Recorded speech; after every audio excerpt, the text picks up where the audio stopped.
नमस्कार दोस्तों, आप देख रहे हैं धार्मिक गर्ल, जहां मिलती है धर्म, भक्ति और सनातन ज्ञान की अनमोल बातें। दोस्तों, हिंदू पंचांग का तीसरा महीना होता है ज्येष्ठ मास, जिसे आम भाषा में जेठ महीना भी कहा जाता है। ये महीना तपस्या, दान, जल सेवा और सूर्य उपासना के लिए अत्यंत शुभ माना जाता है। धर्म ग्रंथों में कहा गया है कि जेठ महीने में किया गया दान, स्नान और पूजा कई गुना फल देता है। तो आइए जानते हैं, जेठ मास क्या है, इसका धार्मिक महत्व क्या है और इस महीने में कौन कौन से बड़े पर्व और व्रत आते हैं। जेठ मास क्या है?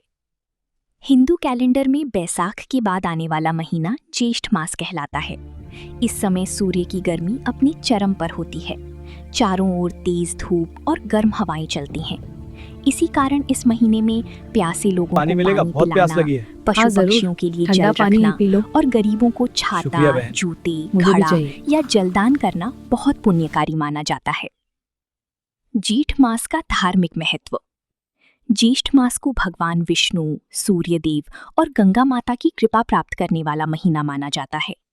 मान्यता है कि इस महीने में सूर्य देव की पूजा करने से रोग, दुख और दरिद्रता दूर होती है। वहीं जलदान करने से पितरों का आशीर्वाद मिलता है। धर्मशास्त्रों के अनुसार जो व्यक्ति जेठ महीने में सुबह स्नान करके भगवान का ध्यान करता है, उसके जीवन में सुख, शांति और समृद्धि आती है। जेठ मास में आने वाले प्रमुख व्रत और पर्व। 1. गंगा दशहरा।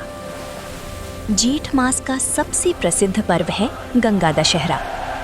मान्यता है कि इसी दिन मां गंगा स्वर्ग से पृथ्वी पर अवतरित हुई थी।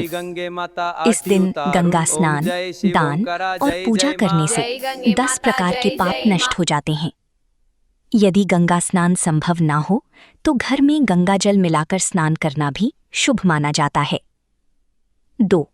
निर्जला एकादशी। ये वर्ष की सबसे कठिन और सबसे फलदायी एकादशी मानी जाती है। इस दिन बिना जल ग्रहण किए व्रत रखा जाता है।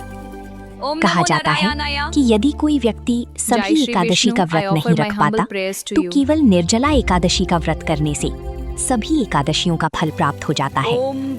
इस दिन भगवान विष्णु की पूजा और जलदान विशेष फल देता है। 3. वट सावित्री व्रत।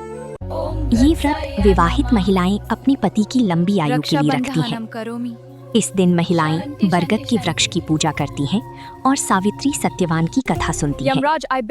मान्यता है कि माता सावित्री ने अपने तप और भक्ति से अपने पति के प्राण यमराज से वापस प्राप्त किए थे। 4.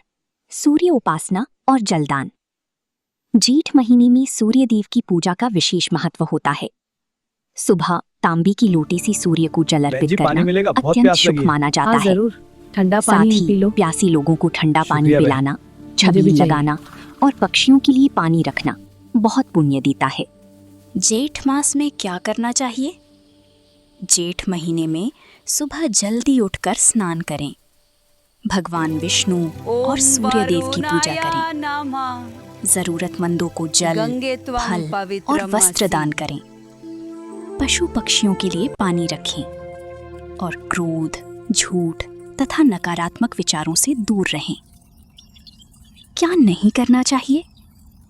इस महीने में जल का अपमान नहीं करना चाहिए, पेड़ पौधों को नुकसान नहीं पहुंचाना चाहिए, गरीब और प्यासे लोगों को खाली हाथ नहीं लौटाना चाहिए, क्योंकि धर्मशास्त्रों में जलदान को सबसे बड़ा दान कहा गया है।